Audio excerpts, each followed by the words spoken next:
Hi, everyone. In this video, I'm going to talk a little bit about measuring problems to continue thinking about how data is gathered in surveys and what are some of the issues that come up when you record data for a survey. So the first lecture we have from this part of the course really was about whether we wanted to find, basically was to count an n value, essentially to count the number of individuals in a population. So this is the earlier problem, sort of a basic statistical problem. And now we move to a slightly more nuanced issue where you would have a so-called measurement problem. So what's a measurement problem? Um, well, I think the best way to understand it is to give some examples. So example one would be, what percentage uh, of people like pineapple on pizza? Okay.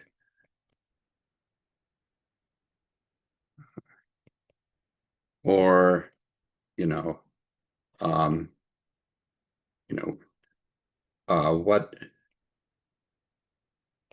is the sort of average GPA for um, sophomores in Kansas? So, so these kinds of questions aren't just looking for uh, pineapple, aren't just looking for a count of individuals in a population. They're looking for sort of more data, more things that you would measure when you looked at that population. Something more nuanced is what I want to say. So how do you go about um, answering these questions or finding these quantities? Well, you can conduct a survey. That's the primary way. I mean, you can do a census, but that's generally um, more difficult and maybe not a reasonable thing to do for to answer a simple question. Um, and in within that survey, you run a poll. So you run a poll, and there are three sorts of steps to conducting the poll. So the first step, or maybe step one, is to choose, and this is the one we'll focus on mostly right now and in the coming videos. We're going to choose a sample. That is a big kind of part of it, is finding a good sample for your poll. The second is to perform the measurement. So perform measurement. And, in the case of example one, it could just be, do you like, asking an individual in the sample, do you like pineapple on pizza? In measurement problem two, what is your GPA, sophomore? So perform that measurement, record it, and then finally in three, you're going to analyze your data. So analyze data. Um, and so in the examples given here, the data is pretty easy to analyze. But in some cases, of course, you have much more nuanced things that you're measuring. So the thing we're going to focus on right now, most of all, is part one, is step one of choosing a sample. There's a little more that we'll do with two and three in later sections. So, and this choosing of a sample is referred to as sampling. And so let me just put in red some of these terms that you should kind of know what they mean. Um, So sampling is the act of choosing a sample. So this is what you want to know. So the process of choosing a sample in a population.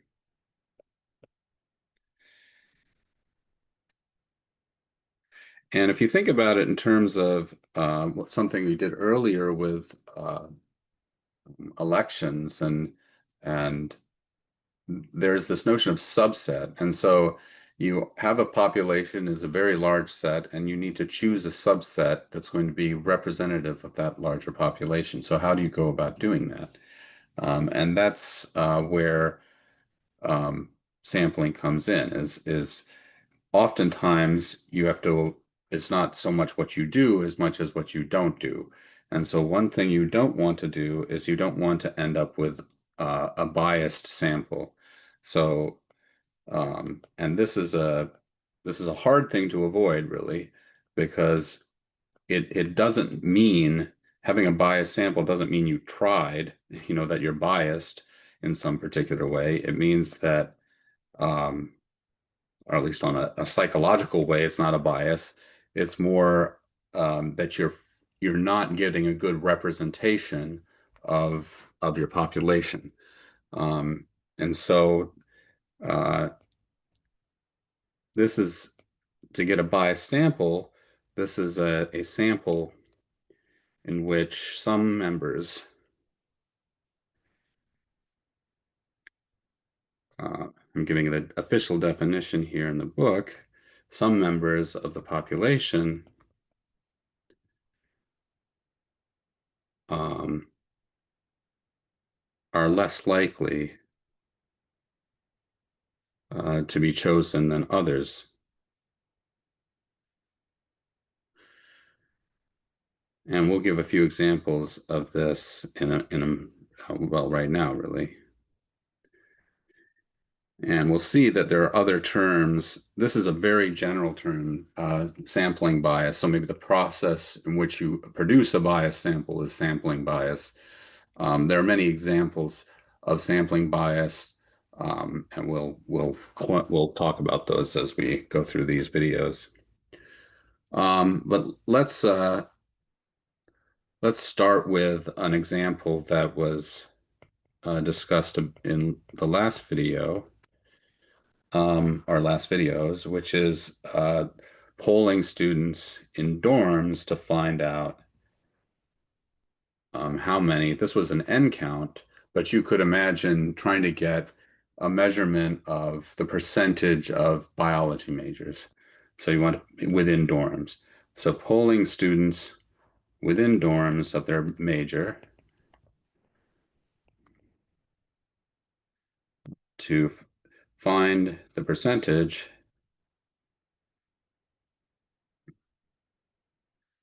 uh, of biology majors. So,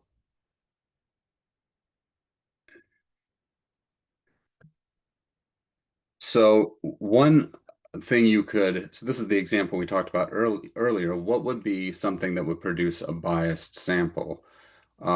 There's many, many things you could imagine. Uh, you could imagine someone who's only um, interviewing uh, women or something. Every time they knock on the dorm room door, they say, "Oh, well, I don't want to talk to this guy because only biology majors are women for some reason," in that pollster's mind. So there are certain prejudices that can come in. I don't know why that would be a prejudice, but there are certain prejudices that can come in the polling, which would bias the sample. But even if you think that there's no prejudice, there can be things that someone does that biases the sample. That's not sort of a personality issue. So, for example, so an example, so if uh, the polling, so the poll does not say visit certain dorms, there can be bias.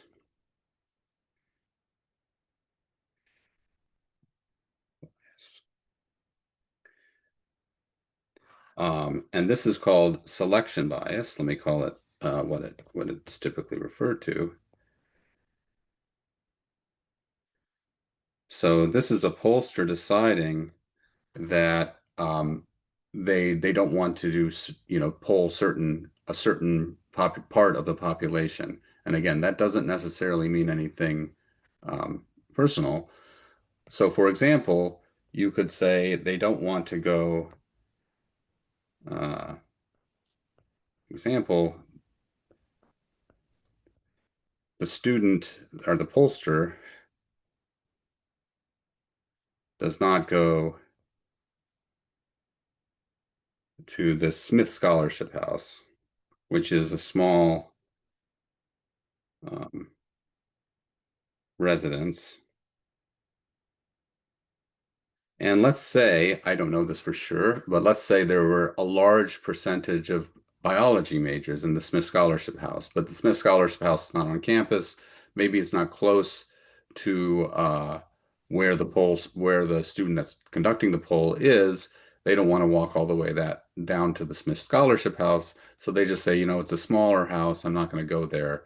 And that's an example of selection bias because it can skew the sample so that it doesn't get a good representation of the population you're looking at. So this is an example of selection bias, and it's also an example of something called convenience sampling, which we'll talk about as well in a minute. So this is convenience sampling, where you make choices on who you sample or what you sample based on sort of something that is expedient, rather than getting a good representation of the population that you need. And so what is selection bias outside of just an example? Well, selection bias involves two terms. Here, I'll move it down a bit. So there is a notion of a target population. Again, I'll put this in red. These are terms that you should know or at least be familiar with. There's the target population, and in this example, the target population are students in dorms. And then there is this what's called the sampling frame. And that's sort of the part of the population that you're going to choose your sample from. So let's write down those definitions. The target population, this is the population to which conclusions of the survey apply.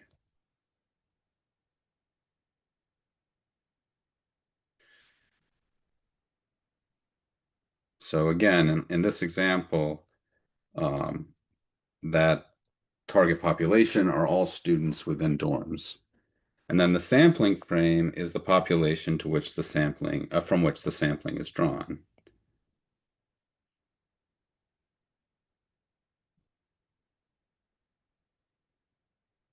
Just the sample is drawn.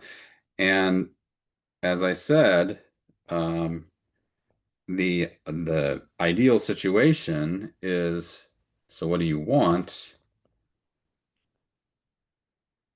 You want these to be equal.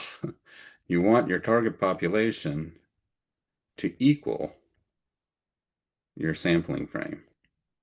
I mean, that would be one when you're not getting selection bias. And so again, if not, then we're in the case of selection bias. Bias is in effect.